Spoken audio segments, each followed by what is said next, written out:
আমাদের চাহিদা কি দুনিয়া না আখেরাত? ও মুসলমান, লাকসাম এলাকার কত মানুষ মারা যায় রে, লাকসাম এলাকার কত মানুষ মইরা যায়। ওই মানুষটার চাহিদা কি দুনিয়া না আখেরাত আমরা কেউ জানি না। তবে আমার নবীজি দুনিয়া আখেরাত চিনার একটা উপায় বুঝিয়ে দিছে। হুজুর কেমনে গো, কেমনে বুঝতাম? দুনিয়াওয়ালা আর আখেরাতওয়ালাটার বুঝার কয়েকটা সিস্টেম আছে, আপনারা চেষ্টা করবেন এটা সিস্টেমটা বোঝার জন্য। আল্লাহর নবীজি দুনিয়ার জমিনে মানুষের মরণের দুইটা রূপরেখা দিয়া দিছে, একটা জান্নাতি মরণের রূপরেখা আর একটা জাহান্নামী মরণের রূপরেখা। লাকসাম এলাকার মানুষ, তোমরার এলাকার কত মানুষ মইরা যায়, মারা যাওয়ার সময় বিছানাতে প্রস্রাব কইরা দেয়, মারা যাওয়ার সময় বিছানাতে পায়খানা কইরা দেয়, মারা যাওয়ার সময় নাকে দিয়া রক্ত বাইর হয়, মারা যাওয়ার সময় শক্তি উল্টাইয়া দেয়, মারা যাওয়ার সময় জিব্বাটা কামড় দিয়া দেয়। কই রে আব্বাজি, কোনোদিন তো তোমরা কোনোদিন কাউরে জিগাইলা না এই যে লোকটা মইরা গেল কেন জিব্বায় কামড় দিয়া মরল, এই যে লোকটা মইরা গেল কেন শক্তি উল্টাইয়া দিল, এই যে লোকটা মইরা গেল কেন লোকটার শক্তি উল্টে গেল, কেন জিব্বার মধ্যে কামড় দিল, কেন বিছানার মধ্যে প্রস্রাব পায়খানা করো। হায় রে, আল্লাহর নবী শিখিয়া দেয় একটা বেঈমান মানুষ যখন মারা যায় তার কাছে আজরাইল ফেরেশতা আসার আগে আমার আল্লাহ তাআলা আরো ভয়ঙ্কর দুইটা ফেরেশতা তার সামনে পাঠাইয়া দেয়। ও বেনামাজিরা, ও হারামখোরেরা, ও এলাকার সুদখোরেরা, ও এলাকার ঘুষখোরেরা, ও পরের হক মাইরা খানেওয়ালারা, ও মিথ্যা কথা বলনেওয়ালারা, ও জবান দিয়া গালিগালাজ করনেওয়ালারা, দে তোর পাউডি আমার সামনে দে, আমি তোর পাউডার দুইরা মাপ চাই। মিথ্যা কথা কইস না, নামাজ ছাড়িস না, হারাম খাইস না, সুদ খাইস না, পরের হক মাইরা মাইরা খাইস না, মানুষের নামে দোকানে বয়া বয়া গিবত করিস না। বলে হুজুর কেন? নাইলে বেঈমানের মতো মারা যাবি। কুত্তা তোর মরার পরে যায় তোর কবরের দিকে যায় ফিরা চাইতো না। বলে হুজুর কেন গো? একটা বেঈমান মানুষ যখন মারা যাইব রে, ওই বেঈমানটার সামনে আজরাইল আলাইহিস সালাতু ওয়াস সালাম আসার আগে আমার আল্লাহ তাআলা দুইটা ফেরেশতা পাঠাইবো, আযাবের ফেরেশতা। ওই দুইটা ফেরেশতা যখন সামনে আইব, ওই দুইটা ফেরেশতার চোখগুলো একবার নীল রঙের হইব, এমন ভয়ঙ্কর। ওই দুইটা ফেরেশতার চেহারাটা দেইখা বান্দা ভয়ে বিছানার মধ্যে প্রস্রাব পায়খানা করে দিব। মরণে চেহারা মুবারক দেখিও আকা, মরণে চেহারা মুবারক দেখায়ও আকা, পাশে বসে কালিমাটা পড়ায়া দিও। মরণে চেহারা মুবারক দেখায়ও আকা, পাশে বসে কালিমাটা পড়ায়া দিও। ও আল্লাহ, ওই দুইটা আযাবের ফেরেশতা যদি আমার মরার সময় আমার সামনে আসে গো, ওই ফেরেশতা দেইখা বিছানাতে প্রস্রাব পায়খানা কইরা দিলে আমার স্ত্রী আমার লাশ ধরবে না, আমার সন্তান নাকে কাপড় লাগে সইরা যাইব। ওই দুইটা ফেরেশতা সামনে থেকে যাওয়ার পরে আজরাইল আপনার আমার সামনে আইব। আজরাইল আপনার আমার সামনে আইসা যখন দাঁড়াইব, আজরাইলের ভয়ঙ্কর চেহারাটা দেইখা আপনার চোখগুলা বড় বড় হইয়া চোখটা উল্টেয়া যাইব। আজরাইলকে মুখ দিয়া বলতে থাকবেন, আজরাইল এখনো আমি মরার প্রস্তুতি নিতে পারি না, আর একটু সময় দাও। আপনার জিহ্বাটা দুইটা দাঁতের চোয়ালের মধ্যে আটকায় আপনার জিহ্বাতে কামড় পইরা যাইব। নবী গো,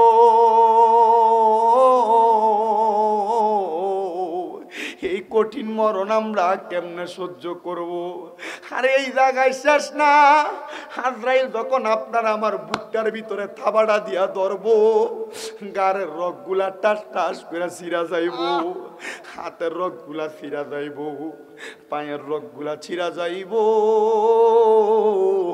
রক্ত চলাচল করতে পারবে না, নাকে দিয়া বের হবে, মুখে দিয়া বের হবে। হায়রে এমন কঠিন যন্ত্রণা মানুষ কেমনে সহ্য করব? হায়রে এমন কঠিন যন্ত্রণা কেমনে সহ্য করব? শুধু এই জায়গায় শেষ না রে আতা করার মানুষ। একটা মানুষের দেহ তাইকা যখন আজরাইলের রুহুটা টান দিয়া বের করবে, রুহুটা বের কইরা আজরাইলের নাকের মধ্যে এমন ভাবে একটা রুমাল দ্বারা চাপ দিবে, রুমাল দ্বারা চাপ দিয়া আজরাইলে বান্দার রুহুটা নিয়ে প্রথম আসমানের মধ্যে যাবে। আসমানের ফেরেশতারা মুখ থেকে থু থু নিক্ষেপ করবে। আজরাইল ফেরেশতা জিজ্ঞাসা করবে, এই বান্দা তো ইন্তেকাল করেছে, তার রুহুর ভিতরে কেন তোমরা থু থু নিক্ষেপ করো?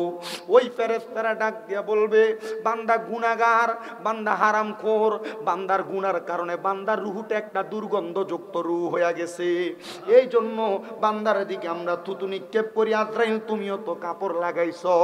এই কথা বইলা ওই বান্দাটারে আসমানের দিকে নিয়ে যাবে। আসমানের ডাইনের দরজা বন্ধ, বামের দরজা বন্ধ, সামনের দরজা বন্ধ, পেছনের একটা দরজা খোলা, ওই দরজার অন্য কোনো দরজা না। ইন্নাল্লাযীনা কাফারু মিন আহলিল কিতাবি ওয়াল মুশরিকিনা ফি নারি জাহান্নামা খালিদিনা ফিহা। ওই জায়গা হইল মুশরিক বেঈমান কাফেরদের জন্য, যারা বেনামাজি, যারা দুনিয়াতে হারাম খাইছে, ভাই ভাতিজার জমি দখল করে খাইছে, সুদে টাকা লাগিয়ে খাইছে। আপনারা বলেন বাবারা, আমরার সমাজে এমন হারামখোর সুদখোর আছে না নাই? দেখবেন এলাকার ভিতরে মসজিদ কমিটি বানায় সুদ করে, এলাকার ভিতরে মসজিদের সেক্রেটারি বানায় ঘুষ করে, এলাকার সর্দার মাতাব্বরি করে বর্তমান সুদ করে ঘুষ করার হারামখোরেরা। কি ভাই সাহেব কথা কন না কেন? আছে না নাই? এটি কইলো সাথে নি কোন কি দেখছো সাথে সময় এখন নাই আলো কই দান দেখছেন নাকি গেছে? এই কথা কন ঠিক না বেঠে? আগে সুদের বিরুদ্ধে কথা বললে সুদখোররাই মাহফিল বন্ধ করত, অন কেডা করত স্যার? না ওনার করা শয়তানের দল। এখন কি আর শুরু করেন? এই কথা বলেন, বর্তমান এলাকায় সুদখোর আছে না নাই? ঘুষখোর আছে না নাই? সাধনে বইয়া বইয়া লম্বা লম্বা সাড়াম সারে এডি সুদখোর হয়। কি কথা কন না কেন? আমার এখন এলাকার ভিতরে বেড়া মানুষ সুদ খায় না, বাড়ি বাড়ি বেড়িয়েতে সুদে টিয়া লাগায়। কি কথা কস না কেন? বিপদে বেরো লইছিলি না? কথা কন না বাবা, আছে না নাই? বেড়ি মানুষ শুধু সুদ খায় না, এখন আবার সুদটা ডিজিটাল হইছে। বলে হুজুর কেমনে ডিজিটাল হইল? ও বাবা, বেড়া বেড়ি কেউ এলাকায় সুদ খায় না, মানুষ সুদ করে কইব ব্যাংকে নিয়ে 20 লাখ রাখা দেয়, মাসে মাসে তুইল্লা তুইল্লা খায়। লাভ যেটা এটা মাসে মাসে কি করে? তুলি তুলি খায়। আরেক জাতের সুদখোর আছে, যেটা বাংলাদেশে ডিজিটাল নাম দিছে এফডিআর। ব্যাংকে এককালীন 10 লাখ রাখা দেয়, 10 বছর পরে 10 লাখ হয় 20 লাখ, এমন সুদও আছে। কথা কয় না?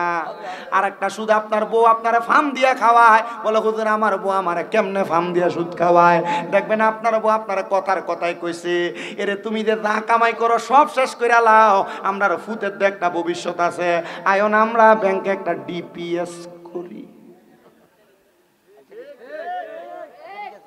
আসেনি? আছে? হ্যাঁ, আপনি চিন্তা করছেন এই ডিপিএস অনেকে তলে তলে করে রাখছে, লাগে আছে কইতা না। এবার আপনারা বলেন এফডিআর এর মতো ডিপিএস এর মতো বাড়ি বাড়ি বেরিয়ে খাওয়াই না এমন সুদ করো আছে না নাই? আল্লাহ তাআলা এগুলা থেকে আমরা হেফাজত করুন, জোরে কোন আমিন। ও লাকসামের আতা করা এবং এই সারা বাংলার যত সুদখোরেরা, বেনামাজিরা, হারামখোরেরা, পরের জায়গা দখল করুন না, আজকের বয়ান শুনতাছে, একটু মনোযোগ দিয়ে শোনা। ওই কবরে যাওয়ার পরে তোমরা মনে করছো কবরে তিনটা প্রশ্ন করব, মান রাব্বুকা ওয়া মান দীনুকা ওয়া মান নাবিয়ুকা। জি না, সুদখোর যে সুদ খায় এ জানে এটা হারাম, তবুও জানি না সুদ খায়। ঘুষখোর যে ঘুষ খায় এ জানে এটা হারাম, জানি না ঘুষ খায়। পরের হক যে দখল কইরা খায় এ জানে এটা জানি না দখল কইরা খায়। ওজনে কম দিয়া যে খায় এ জানে ওজনে কম দেওয়া হারাম, এটা জানি নাই খায়। মনে রাখবা, গুনারে গুনাহ জানি না যারা বারবার করে কবরে তার আর কোনো প্রশ্নের জবাব নাই। ডাইরেক্ট ফিরা শুরু, ডাইরেক্ট আযাব শুরু রে।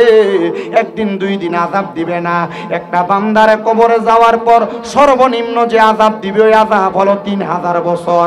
1000 বছর জাহান্নামের আগুনের মধ্যে দাউ দাউ দাউ দাউ করে জ্বালাইবো। আর 1000 বছর শেষ হওয়ার পরে আগুনের রংটারে কালা বানিয়ে দিব, কালা কালা রঙের আগুন ধোঁয়াযুক্ত আগুনের মধ্যে পুরাইবো। আরো 1000 বছর যাওয়ার পরে ওই আগুনের রংটা সাদা ধোঁয়াযুক্ত হইয়া যাইবো, ওই আগুনের মধ্যে জ্বলবো। হায়রে দুনিয়ার মুসলমান, ওই আগুনে জ্বলার পরে 3000 বছর পরে একটা বান্দারে বলবো, বান্দা কি বলবে এবার বলতে পারো? এলাকাতে চোর ধরা খাইলে ওই ব্যক্তিরে যদি ডাক দিয়া বলা হয় তুমি তো চুরি করছো, তোমারে তো 3 ঘন্টা যাবত পিটানো হয়েছে, এখন তোমার বলার কোনো কথা আসেনি, সে ডাক দিয়া বলবা আমারে মাফ কইরা দেন। কিন্তু না না না, কবরের মধ্যে 3000 বছর কোনো জাহান্নামী জ্বলার পর সে বলবে না আমারে মাফ করে দেন, সে বলবে পানি পানি পানি। সাহাবায়ে কেরাম কান্দে আর ডাক দিয়া কই ইয়া রাসূলুল্লাহ, তারে কি পানি দেওয়া হবে নি গো? আমার নবী কয় হ্যাঁ পানি দেওয়া হবে। সাহাবায়ে কেরাম ডাক দিয়া কয় নবী নবী নবী গো, কেমন পানি দেওয়া হবে? বলে এটা দুনিয়ার কোনো পানি না রে, ওই পানিটা হইল জাহান্নামের মধ্যে মানুষকে জ্বালাইতে পুরাইতে পুরাইতে যেই মানুষগুলা জ্বালাইয়া পুরাইয়া আগুনের মধ্যে তাদের রক্তগুলা পুষগুলা পড়ছে, ওই রক্ত এবং পুষগুলা একটা লোহার পাত্রের মধ্যে কইরা এমন ভাবে গরম করব রে, ওই গরম পাত্রের মধ্যে কইরা লোহার রক্ত লোহার পাত্রের মধ্যে গরম পুষগুলা আইনা দিব। লোহার পাত্রটা আগুনে গরম করলে কয়লার মতো গরম হইয়া যায়, রক্ত পুষগুলা দিব। হাদিস শরীফে কয় এগুলারে তিনাতুল খাবাল। এই রক্ত পুষগুলা যখন খাওয়াইবো ওই বান্দাটা খাওয়ার সময় রে সময় রে সময় রে বান্দার জিহ্বাটা কইরা পেটে চইলা যাবে, নারী বুড়ি গুলা চইলা গইলা গইলা গইলা পায়খানার রাস্তা দিয়া পড়বে। হায় রে, কোন সন্তানের জন্য হারাম খাইলা, পরের হক খাইলা? তোমার সন্তান বাবা কইয়া পরিচয় দিবে না, তোমার ভাই পরিচয় দিবে না। ও আতা করার মানুষ, ওই জাহান্নামে যদি যাইয়া তুমি এই কঠিন আযাব সহ্য করতে পারো, নামাজ পড়ো না এটা তোমার ব্যাপার। জাহান্নামে যাইয়া কঠিন আযাব যদি সহ্য করতে পারো, সুদ খাও এটা তোমার ব্যাপার, হারাম খাও এটা তোমার ব্যাপার, তবে কঠিন আযাব তুমি সহ্য করতে পারবে না, এটাই গ্যারান্টি। মুসলমান, আমার নবী যখন এই কথাগুলা বলে, নবীর সাহাবীরা নবীজির দরবারে বেহুশ হয়ে পড়ে যাচ্ছে। আমার নবী ডাক দিয়া কয়, ও সাহাবীরা রে, তোমরা যে বেহুশ হয়ে গেলা, কান্না করলা কেন? কান্না করলা নবী গো, কবরের কঠিন আযাবের কথা স্মরণ কইরা আমরা এই জন্য কান্না করি। এ সাহাবীরা আসহাবিকান নুজুম, সকল সাহাবায়ে কেরাম আসমানের তারকার মতো। কান্না করার কারণ কি? কান্না করবা না, কারণ আমার আল্লাহ তাআলা আযাবের কথা বলার পরে আল্লাহ তাআলা আবার ঘোষণা দিছে, ইন্নাল্লাযীনা আমানু ওয়া আমিলুস সলিহাতি উলাইকা হুম খায়রুল বারিয়া। আল্লাহ কয় নিশ্চয়ই যারা ঈমান আনে, নেক আমল করে, এরা হইল দুনিয়ার সবচাইতে ভালো মানুষ। সাহাবায়ে কেরাম কয় নবী গো, ওই ভালো মানুষগুলার অবস্থা কেমন হবে? আমার নবী কয় ওই ভালো মানুষগুলা যখন মারা যাবে, আমার আল্লাহ তাআলা ভালো মানুষগুলার সামনে আজরাইলকে পাঠাবে। আজরাইলকে পাঠানোর আগে ভালো মানুষের সামনে 2টা ফেরেশতা আইবো।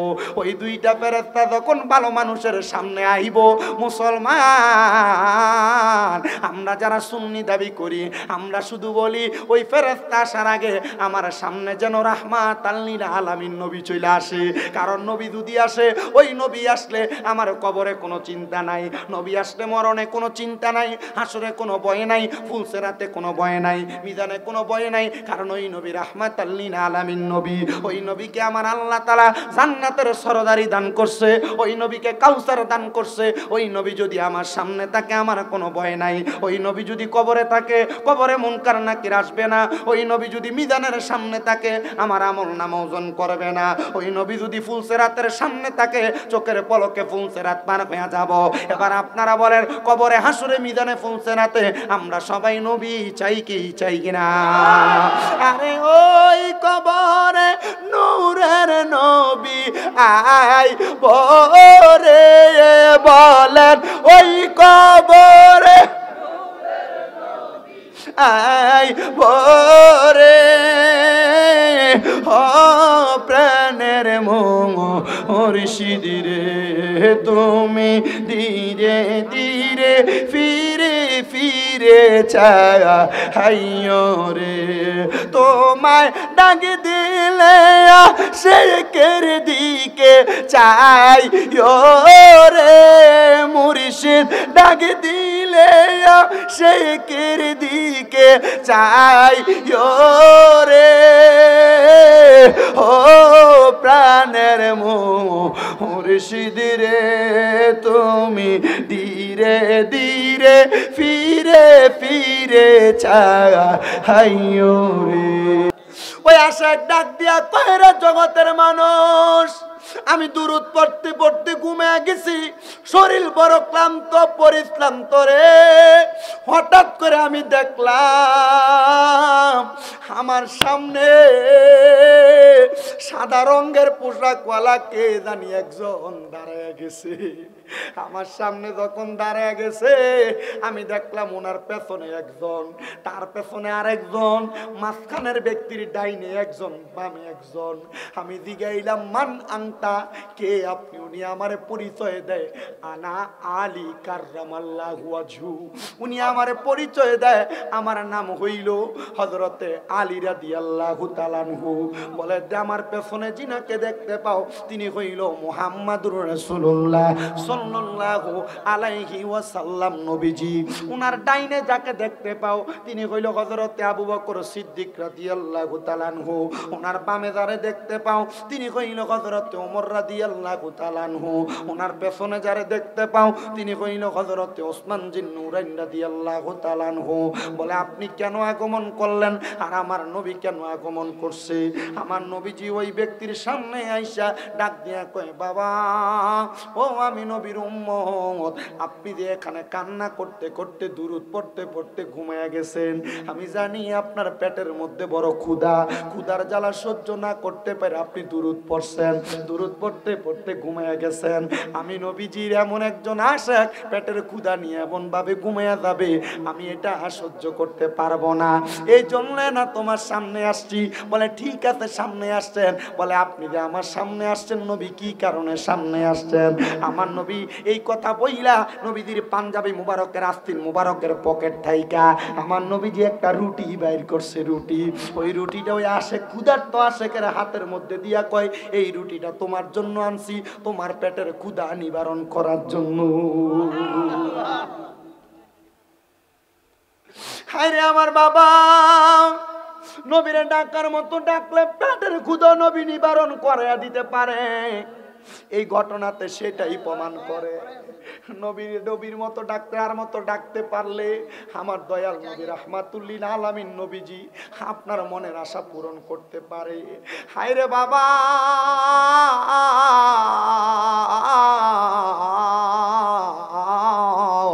ও আমার লাকসামের আতা করার শাহপুরের মুরিদেরা, অন্যান্য দরবারের আশেকেরা একটু মনোযোগ লাগে শোনো রে বাবা, একটু মনোযোগ লাগে শোনো। আমার দয়াল নবী রাহমাতুল লিল আলামিন নবীজি তার হাতের মধ্যে রুটিটা যখন দিয়া দিছে রে, ওই রুটিটা আমার নবীজি সামনে তার দাঁড়ানো, সেটা স্বপ্ন দেখতাছে। সে কয় আমি আমার নবীর সামনে অর্ধেক রুটি কামড়ে কামড়ে খাইছি। আমি যখন অর্ধেক রুটি কামড়ে কামড়ে খাইছি, খাওয়ার পরে আমি ওই রুটিটা নিয়ে যখন বসলাম, আমি হঠাৎ করে দেখলাম আমার নবী আমার সামনে থেকে চলে গেছে। এমন টাইমে আমার নবী যখন চলে গেছে আমার ঘুম ভাঙ্গা গেছে। আমি যে স্বপ্ন দেখছি নবী আমার হাতে অর্ধেক একটা রুটি দিছে, আমি অর্ধেক রুটি খাইছি। আমি স্বপ্ন থেকে ঘুমটা ভাঙ্গার পরে আমার ডান হাতে তাকিয়ে দেখি অর্ধেক রুটি খাইছি আর বাকি অর্ধেক রুটি আমার হাতের মধ্যে আছে। আমি আল্লাহর কাছে সেজদায় পড়ে গেছি, আল্লাহ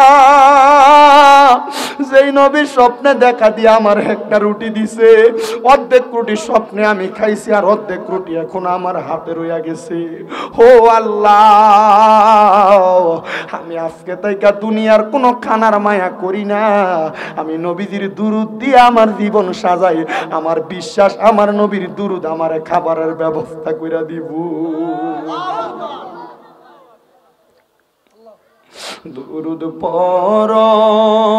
দুরুদ পর রে সালাম জানাও সোনার মদিনায়। দুরুদ পর রে সালাম জানাও সোনার মদিনায়। একটি দুরুদ পড়িলে 10টি গুনাহ যায় ঝরে, 10টি নেকি হয় আমল নামায়।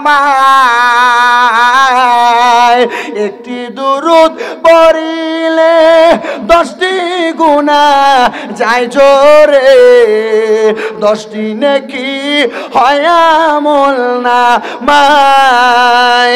তাই তো সকল আশিকান নবীর দুরুদ পড়ে যান।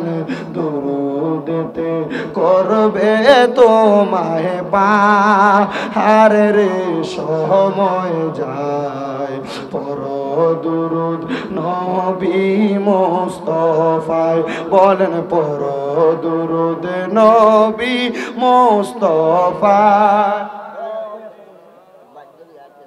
সময় যায় পর দুরুদ নবী মুস্তাফায়। পড়িয়া হযরত বিল্লাল প্রেমেতে হইয়া মাতাল, শৈল কতয় মায়ার জালাতন। এ মিয়া, আপনি সুন্নি দাবি করেন, আপনার মানুষে বন্ড কয়। আপনি কি সুন্নি দাবি করেন? আপনি কি মানুষের মাইর খাইছেন সুন্নি দাবি কইরা? সাহাবায়ে কেরাম পিঠের সামরা চলাইছে, কথা কোন ঠিক কিনা? পড়িয়া হযরত বিল্লাল প্রেমেতে হইয়া মাতাল, শৈল কতয় মায়ার জালাতন। বিল্লালের পবিত্র ওই মুখে নবীর দুরুদ পড়ে শান্তি পাইল তাহার অন্তরা। হায়রে সময় যায় পর দুরুদ নবী মুস্তাফায়। ও আমার মুসলমানেরা, ও লাকসামের আতাকারার মানুষে, দেখছেন নি ওই নবীর পাগল নবীজির দুরুদ পইরা ঘুমায়া গেছে। আর নবীজির স্বপ্নে একটা রুটি দিছে, অর্ধেক রুটি খানা ছিল আর অর্ধেক রুটি তার হাতের মধ্যে পাওয়া গেছে। এমন আশেক তুমি যদি হইতে পারো তাইলে তুমি দুনিয়াতেও ধন্য আখিরাতেও ধন্য। ওই ব্যক্তি কয় আমি নবীজির দুরুদ পড়তে পড়তে সারা জীবন কাটাইছি। এবার তার সাথে হযরতে আব্দুল্লাহ মারুফ রুসাফির বন্ধুত্ব, হযরতে জুনায়েদ বাগদাদির বন্ধুত্ব ছিল ওই আল্লাহর বান্দার সাথে। উনি ডাক দিয়া কয় আমি যখন তাদের সাথে চলাফেরা করি, আমি তাদের কাছে আমার মনের একটা আশা জাগাইছি। ও আমার বন্ধুরা, আমি যদি মইরা যাই আমি শুধু একটা আশা আল্লাহর কাছে জানাই, আল্লাহ আমার মরার সময় আমার নবীর দিদার আমার দান কইরো। আমার মরার সময় আমার নবীর দিদার আমারে দান কইরো। বারবার এই কথা বলছে। ওই আল্লাহর বান্দা যখন মারা গেছে আব্দুর রহিম দেহলবি, উনি আমি মারা যাওয়ার পরে, আমি যখন মারা গেলাম, ইন্তেকালের পরে আমার আত্মীয় স্বজনরা আমার দাফনও করে দিছে। হযরতে আব্দুল রহিম দেহলবির ওনার একজন দোস্ত ছিলেন আব্দুল্লাহ মারুফ রুসাফি। উনি বলেন, আমি যখন আমার বন্ধুটাকে দাফন করে দিয়া বাড়ির মধ্যে চলে আসছি, আমি তার কবরে নামছি। কবরে নামার পর আমার মনের মধ্যে একটা আফসুস লাগা গেছে। আফসুস যখন লাগা গেছে, আমি চিন্তা করতে লাগলাম, হাইরে আমার দোস্ত তো বড় শখ ছিল, বড় আশা ছিল মরার পরে নবীর দিদার পাইব। এখন সে যে মারা গেল, মরার সময় নবীর দিদার পাইছিনি, এটা তো আমাদের মনের একটা আকাঙ্ক্ষা, এটা তো আমাদের মনের একটা আশা। আল্লাহর বান্দা ডাক দিয়া কয়, জগতের মানুষ, আমি যখন আমার আল্লাহর কাছে 2 রাকাত নফল নামাজের নিয়ত করছি, ও বাবা, আপনি যদি আল্লাহর কাছে কোনো কিছু চাইতে হয়, গভীর রাত উইটা আল্লাহর কাছে 2 রাকাত নফল নামাজ পড়বেন। আর যদি এটা না পারেন, আল্লাহর কোরআন বলে, ওয়া মিনাল লাইলি ফাতাহাজ্জাত বিহি নাফিলাতাল লাকা আসা আইয়াবাসাকা রাব্বুকা মাকামাম মাহমুদা। আল্লাহ নবীরে বলছে, আপনি রাতের কিছু অংশে তাহাজ্জুদের নামাজ আদায় করেন। যদি তাহাজ্জুদের নামাজ আদায় করেন, অতি সত্বর আপনার মাকামে মাহমুদ প্রশংসার জায়গা দান করা হবে। আরে বাবা, এই আয়াত যখন আমার নবীর উপর নাযিল হইছে, আমার নবী আল্লাহ তাআলার কাছে কান্নাকাটি করে আর ডাক দিয়া কই, আল্লাহ গো, আপনি বলছেন আমি তাহাজ্জুদ পড়লে আমার মাকামে মাহমুদ দান করবেন, কিন্তু আমার অনেক গুনাহগার উম্মত দুনিয়াতে থাকবে, আমার উম্মতেরা যদি তাহাজ্জুদ নামাজ পড়ে, আপনি আমার উম্মতের কি দান করবেন? আমার আল্লাহ তাআলা আমার নবীরে ডাক দিয়া কই, ইয়া রাসূলুল্লাহ, আপনি বলেন না আপনি আপনার উম্মতের জন্য কি চান? যখন আয়াত নাযিল হয়, আমার নবীজি মা আয়েশা সিদ্দিকার ঘরে, আমার নবী ডাক দিয়া কই, আয়েশা, আজকে রাতের জন্য তুমি আমারে ডিস্টার্ব করবা না, আমি নবীজি আল্লাহ তাআলার দরবারে দোয়া করব। আম্মা জান আয়েশা কয়, আমার নবীজি আশারের নামাজের পর আল্লাহু আকবার কইয়া নামাজের নিয়ত করছে। আমার নবীজি এত লম্বা সেজদা দিছে, এত লম্বা রুকু দিছে, নবীজি 2 রাকাত নামাজ দিয়া সারা রাত শেষ করে ফেলছে। ইয়া রাসূলুল্লাহ, এত লম্বা রুকু করতে আপনারে কোনোদিন দেখি নাই, এত লম্বা সেজদা করতে আপনারে কোনোদিন দেখি নাই। আমার নবী ডাক দিয়ে কয়, আয়েশা রে, আমি লম্বা রুকু সেজদা আমার জন্য দেই নাই। কার জন্য দিছেন? বলে, আমার উম্মতের জন্য দিছি। নবী গো, উম্মতের কেন এত পাগল, উম্মতের কেন এত দেওয়ানা? আমার নবী ডাক দিয়া কই, কেন পাগল, কেন দেওয়ানা জানোনি? কারণ আমার উম্মত আমি নবীর পাগল, আমি নবী উম্মতের পাগল, আমার উম্মত আমি নবীর পাগল, আমি নবী উম্মতের পাগল। আম্মা জান আয়েশা কয়, ওই দিন ফজরের নামাজের সময় আমি আমার নবীর চেহারা মুবারকের দিকে তাকাইলাম, আমি দেখলাম আমার নবীর চোখ মুবারক গুলা লাল হয়ে গেছে, নবীর চোখ মুবারক দিয়া বায়া বায়া পানি পড়তাছে। আমি জিগাইলাম, নবী গো, আপনি যে কান্না করছেন, কেন কান্না করছেন? নবী কয়, আয়েশা, আল্লাহ কইছে আমি তাহাজ্জুদ পড়লে মাকামে মাহমুদ দিব। আমি আজকে নামাজ পড়ে আল্লাহর কাছে দোয়া করছি, আল্লাহ আমার উম্মত যদি তাহাজ্জুদ পড়ে আমার উম্মতের কি দিবেন? আম্মা জান আয়েশা কয়, নবী আমি জানি আপনি নবীর একটা উপাধি হইল মুস্তাজাবাতুদ দাওয়াত। নবী গো, মুস্তাজাবাতুদ দাওয়াত, যদি দোয়া করে তার দোয়া ফিরায় না। আমার আল্লাহ তো আপনার দোয়া কবুল করছে, কি বলছে? আমার নবী ডাক দিয়া কয়, আয়েশা, আমার আল্লাহ বলছে আমি নবীদের তাহাজ্জুদ নামাজ পড়ি, আমার উম্মত যদি পড়ে, আমার উম্মত তাহাজ্জুদ পড়া যা চাইবো, আমার আল্লাহ আমার উম্মতের তা দিয়া দিব। তাহাজ্জুদে পড়িয়া রহিলাম জাগিয়া, তাহাজ্জুদে পড়িয়া রহিলাম জাগিয়া, তুমি আসিবা বলে গো নবীজি, তুমি আসিবা বলে গো নবীজি, মালা গেঁথেছি আখি জলে, নবী গো মালা গেঁথেছি আখি জলে, তাহাজ্জুদে পড়িয়া রহিলাম জাগিয়া, তাহাজ্জুদে পড়িয়া রহিলাম জাগিয়া, তুমি আসিবা বলে গো নবীজি, তুমি আসিবা বলে গো নবীজি, মালা গেঁথেছি আখি জলে, নবী গো মালা গেঁথেছি আখি জলে। নবী কইছে, আয়েশা, আমার উম্মত তাহাজ্জুদ পড়া যা চাইবো তা পাইবো। ও আতা করার বাবারা, বিদেশ যাইতে পারেন না, মেডিকেল রিপোর্টে ফেল আসে, আমি বলবো আপনি তাহাজ্জুদ তাহাজ্জুদ নামাজ পড়েন। ও আতা করার ব্যবসায়ীরা, আপনি ব্যবসা করেন, বরকত হয় না। আমি বলবো 5 ওয়াক্ত নামাজের পাশাপাশি তাহাজ্জুদের নামাজ পড়েন। আতা করা এলাকার পর্দার অন্তরালের মা, বিয়া হইতে 5-7 বছর নয় 10 বছর হইয়া গেছে, সন্তান হয় না। আমি কমু তাহাজ্জুদের নামাজ পড়ো, দেখবা আল্লাহ তাআলা তাহাজ্জুদের বরকতে সন্তান দিব। ও বাবা, কঠিন রোগে আক্রান্ত হইয়া গেছেন, আমি বলবো তাহাজ্জুদের নামাজ পড়েন, আল্লাহ তাআলা তাহাজ্জুদের উসিলা আপনারে মাফ করব, রোগ থেকে সেবা দিব, বিপদ থেকে উদ্ধার করব। কিন্তু আপনার মনে তো ইবাদতের প্রতি মনোযোগ হয় না, রাত্রবেলা নাক ডাইকা ডাইকা ঘুমান। ওই আল্লাহর বান্দাটা ডাক দিয়ে কই, ও জগতের মানুষ, ও দুনিয়ার মানুষ রে, আমি তাহাজ্জুদের নামাজ পড়া আল্লাহ তাআলার কাছে কান্দি, আল্লাহ আমার দোস্ত তো নবীর বড় পাগল ছিল, নবীর দুরূদ পড়তো, আমার দোস্তটা মারা যাওয়ার পরে আমি তারা একটু দেখতে চাই, তারা জিজ্ঞাসা করতে চাই সে কি আমার নবীর দুরূদ পড়া আমার নবীরে মরার সময় দেখছেনি, আমার নবীরে মরার সময় কবরে পাইছেনি।